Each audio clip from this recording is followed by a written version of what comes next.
और एक खान उसको भी एक बगल में लेकर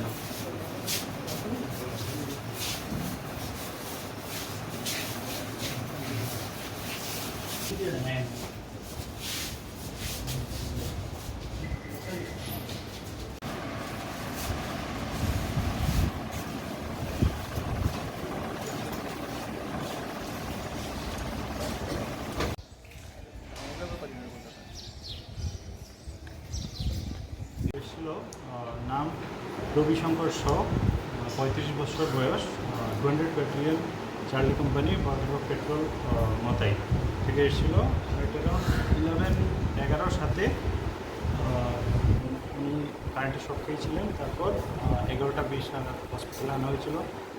সিপিআর দেওয়া হয়েছিল 30 মিনিট অবধি। তারপর ডিক্লেয়ার করা হয়েছে 11টা 55। তো এখন ইয়ের জন্য কজ অফ ডেথ জানার জন্য পুলিশের কাছে ইনফরমেশন দেওয়া হয়েছে। ওকে মৃত বলে ঘোষণা করা হয়েছে। তারপর ওনাকে ওনার কেন মারা গিয়েছে ওটার জন্য পুলিশের কাছে ইনফরমেশন দেওয়া হয়েছে।